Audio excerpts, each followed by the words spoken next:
Hi guys, how you guys doing? I'm live. Uh, Non sequitur to the last video or tangential topic. I want to discuss physics. Sorry for the mental distortion, if there is any from that. I was not a physics major at Harvard College, but all majors had to take physics. I mean, you didn't just take your major as your classes. And I took physics, and of 4 units of one physics class, 1 unit was special relativity. So it was a mini course within the 4-unit physics course. You didn't get a grade just for relativity. It was freshman year, by the way. They give you relativity out of your freshman year.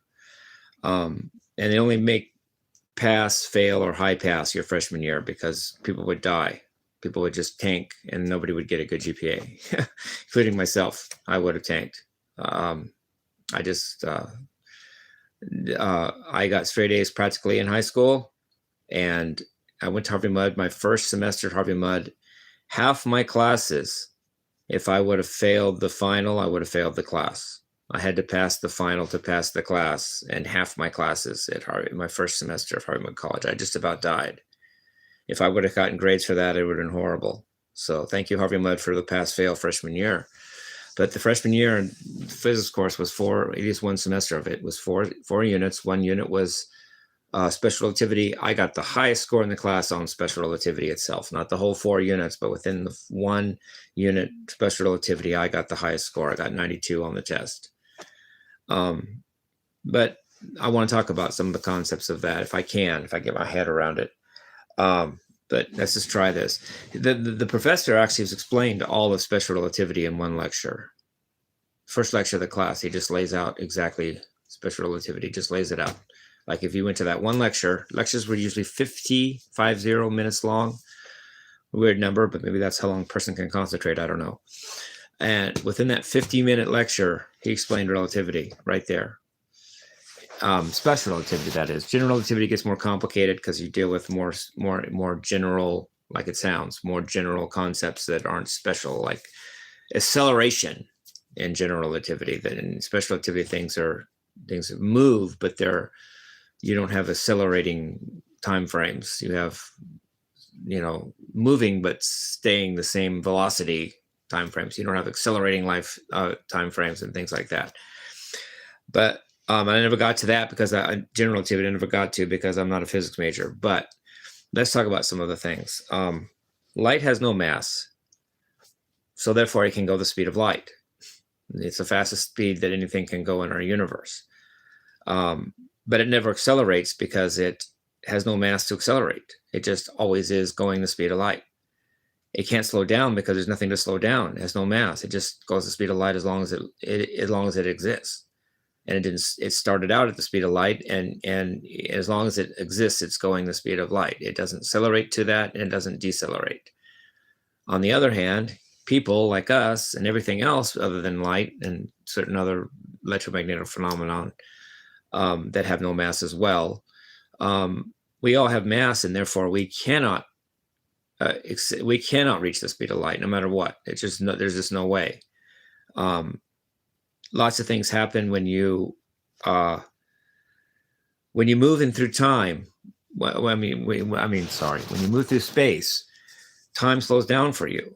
That's called time dilation. So ultimately, if you go fast enough, time will not exist for you. You will just. I believe that means you would just be the same forever. You would never experience a change because time would not exist for you. So I think they say for photons, that means that they don't feel any. Everything happens at once. They don't experience time. That's why, like the fact that I walk all the time and have walked for the years, has slowed down my time. It just has. And that's a fact. I don't know how much and what effect, that I can't prove, and I don't know. But the fact that I'm moving through space all the time has made my time move slower by relativity.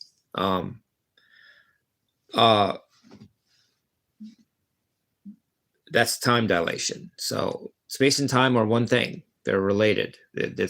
So when you move through one, you move through the other. Intercompensatory fashion. So if I'm moving through space really fast, I'm going to go through time really slow. And if somehow you could move faster than light, time would go backwards. And not just in the sense of time travel where you go to a different time but time still progresses from there. Everything about time would be backwards. Like things would happen before the past would happen, the future would happen before the present. Something would happen before whatever made it happen happened. So it would be like a reversal of cause and effect. In fact, it wouldn't just be going back and forward into another time period. It would be time being meaningless. I would get a message before it was sent. I would die before I was born. Things like that. And the universe can't let that happen, or else it would just be utter chaos in the universe. So the limit has to be set so that time has meaning. So that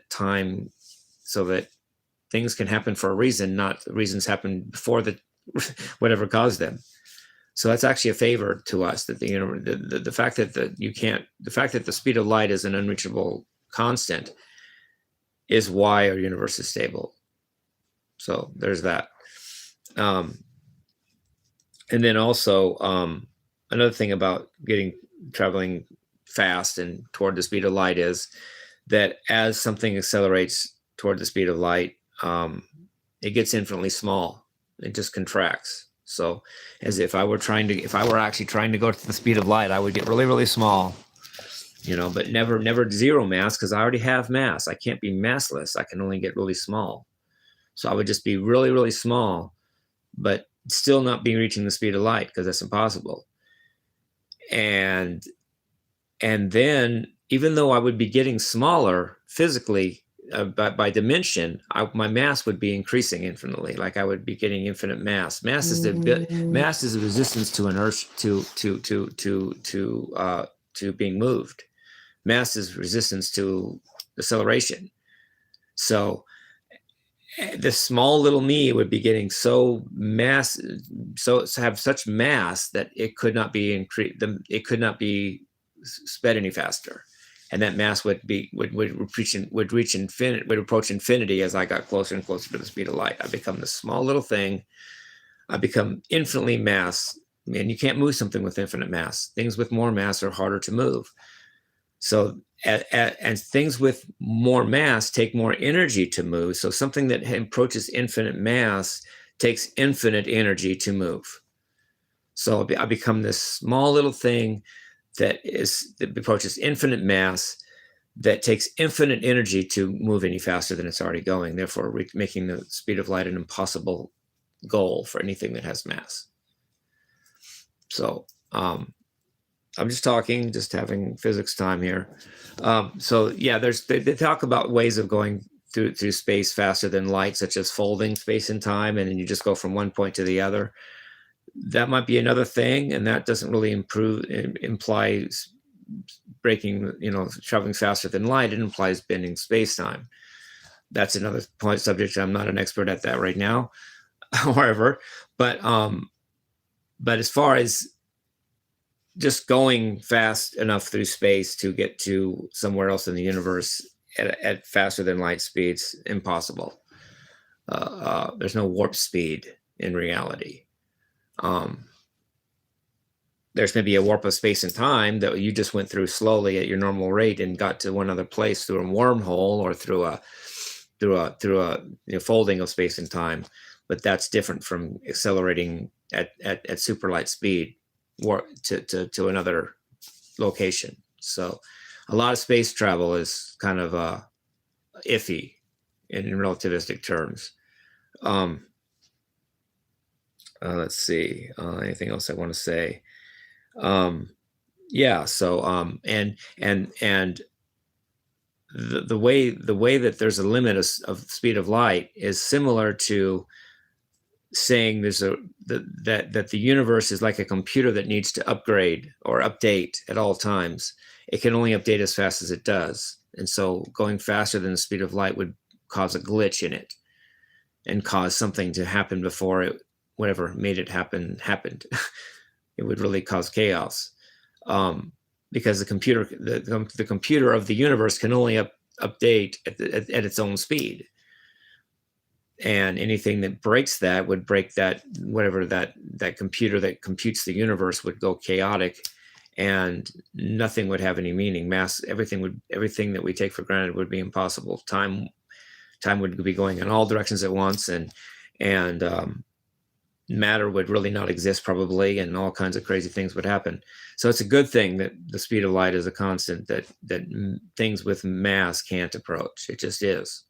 It's everything something has to have a limit for it to have a consistency in some other area. In other words, the universe obeys the rule of light, not vice versa. The light breaks a lot of rules, but rules are broken for light to break those rules. And one of the things that the light's invincibility in speed, so to speak, is actually trade-off as our stability in our universe. If I could send a message to someone faster than light, they would get the message before I sent it, which would be crazy. It would just, cause and effect would break down. Cause and effect is the simple idea that things happen for a reason. Things would happen for no reason if things could go faster than light. And I think that's fascinating. I did take it, and I did study it at Harvard College, and interesting enough, I'm getting some fun out of my college education background lately. I've thought of it as a torture stake or torture cross I have to bear for a lot of my life, but sometimes it's fun that I studied these things already. And when I read about them or see a video or look at them again or study them, it's not for the first time, which I think is cool and useful in this world somehow. I don't know. What do I know? But it feels that way. I know calculus. I know, some of the things I've studied, and I think it's useful, and it kind of it's kind of cool to me that I study these things. So anyway, love you guys. Peace, love, and rock and roll.